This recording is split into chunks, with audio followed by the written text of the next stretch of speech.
Hi there, Alec from vacuumspot.com.au. So I'm going to do a video on how to do a motor replacement on an Electrolux Ultra Active. This particular one is a ZUA 3820P. I'm going to give you a quick listen on how this motor sounds.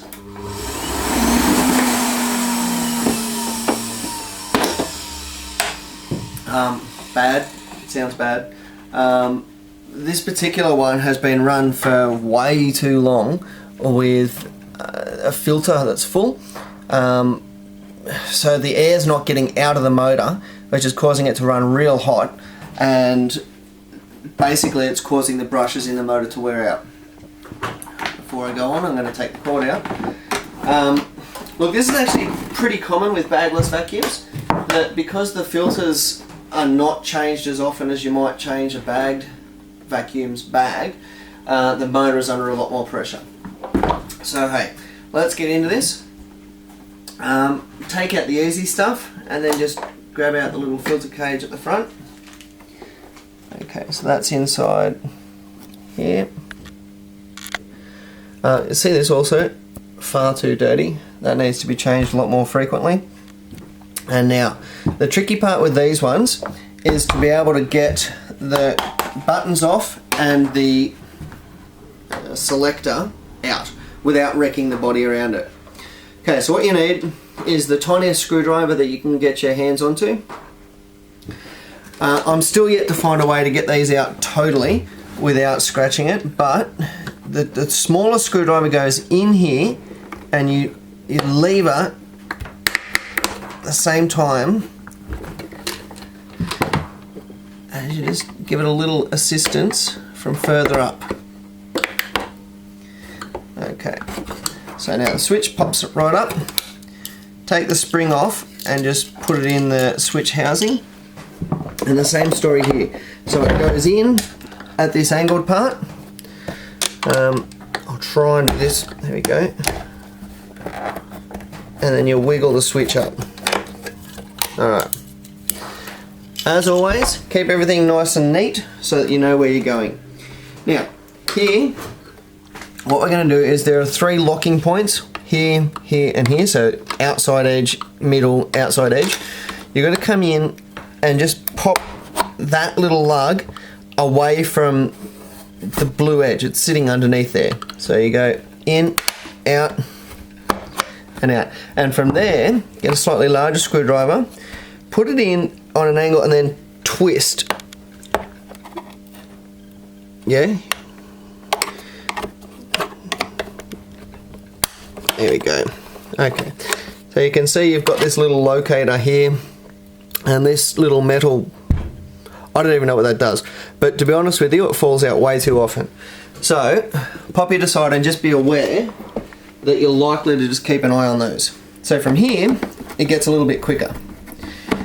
Okay, so look, all the visible screws come out, and then this needs a little wiggle, so it just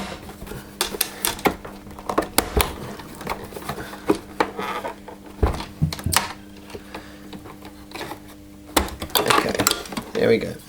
So that cover plate and the screws that go in it off to one side, which give us access to another 4 screws at the outer edges, and then just in a little bit from that. This, by the way, is a number 20 Torx driver. So before you start this repair, you're going to need a number 20 Torx driver, a really tiny flat blade screwdriver, and a slightly bigger flat blade screwdriver. Okay, the little pile for those 4 screws.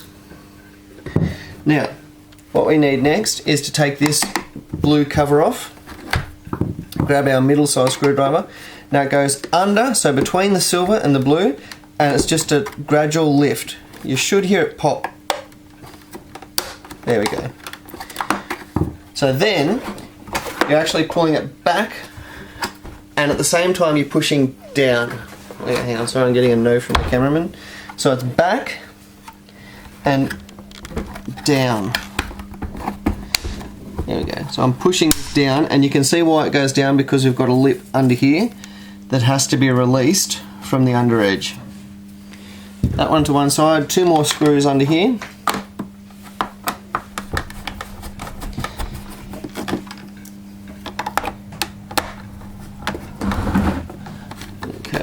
that better? Okay, now this housing here does actually come off from this section, but leave it on. It's a real nuisance to get back on if you take it off at this point. So now we're down to the two under the rear part here. There's one Torx screw underneath each pedal.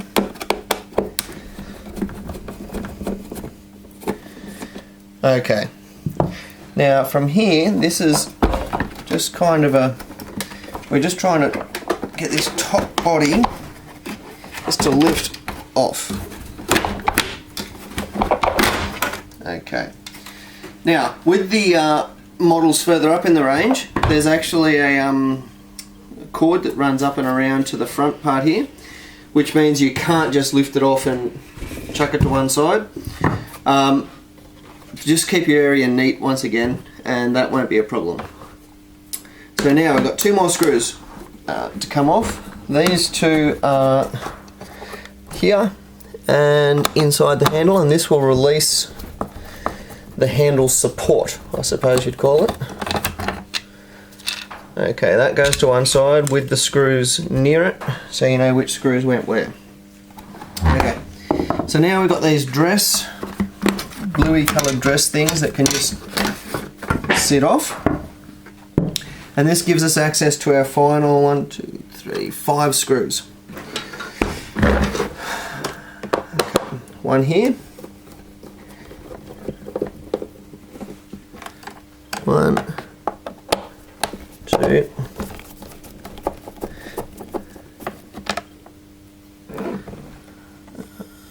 3. Now look, if I was doing this,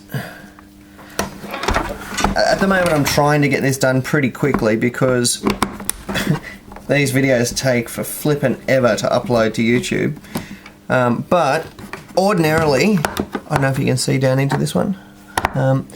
Ordinarily, as I was doing this, I would like to be just grabbing an air compressor and cleaning off all the crud that's around here. I personally don't like getting dirty hands, and it's the dirt that actually causes the motor to fail anyway, so you're better off to get it out. Okay, so now from here, I haven't done one of these for a while, I think this whole container lifts up, there we go. Okay, so now we could replace the cord retract, or in this case, we're going to replace the motor. Okay, so now there's 4 screws that are going to come off.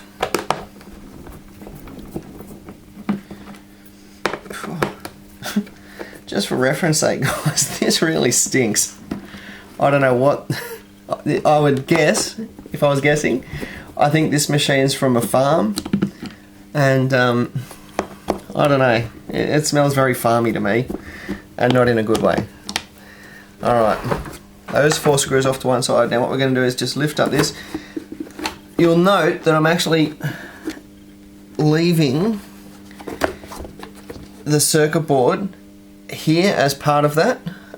There's no reason to move it if you can avoid it, and I wouldn't adjust the actual suction slider, because once we move that, it's going to be more difficult to line it up once we put the new, like the lid back on it.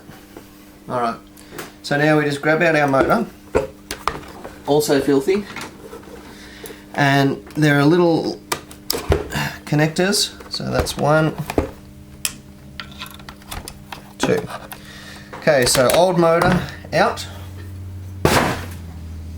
new motor in. Now for those who need to purchase one of these, this is part number 21927377076. These should be on our website. I don't think they're particularly expensive, so this is a repair that's pretty cheap as long as you feel comfortable with the electrical side of it. Okay, so the connectors just go back on, and what you'll actually notice inside here, there is a, I don't know, what shape is that? Anyway, some sort of a shape in there, and that goes on this. Now you could put that on and then try and sit it in. Over having failed at doing that many times over, I found you're better off to just feel where the holes are and then to try and drop the motor in onto that. It's still not 100% easy, but there we go. With that in place, I then just lift up the front part of the housing, and as per normal, if it doesn't just go click, it means you've got something not quite lined up and you're far better off. Oh, hey, what I'm actually doing here, I don't know if you're able to see this, there's a little tiny connector that joins up the switch, there we go, that has to be put on first for things to go on smoothly. So hey, if it doesn't click on, it normally means you've got one of the motor wires or something like that that's not where it's supposed to be. If everything's, I am putting the screws back on, 1, 2, 3, 4. If everything is where it's supposed to be, it'll all just go pretty smoothly. If you've got to force something, go back a step because it's not seated quite right. Okay. Now, this whole compartment now, oh hang on, one little thing. Just in the course of this is a pressure sensor. See how that's got like a little elephant's tongue, elephant's nose bit? That has to line up with, can you see that, can you see that there, that little receiver? This has to just slip on there and stay there too. Little mongrel.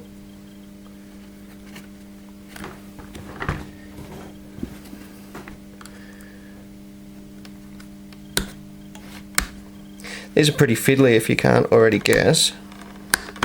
It just has to sit on, but enough on that the damn thing doesn't move.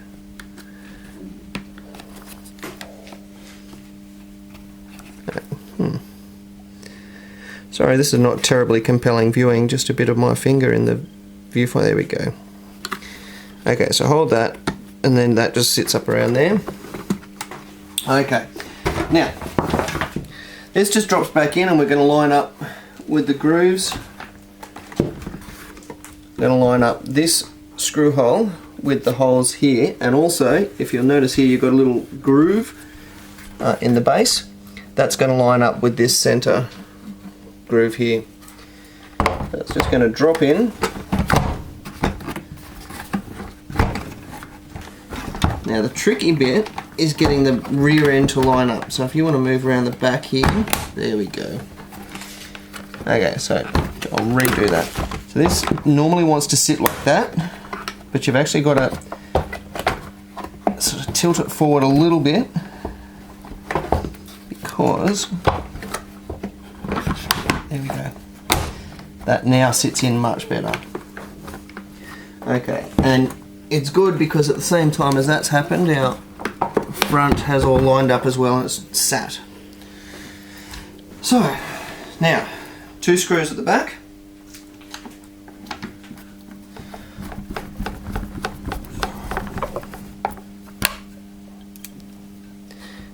Down there.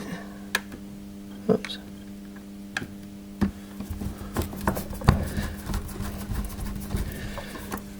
Okay. Hey, I don't think I've opened this up before. Sorry, opened up this invitation.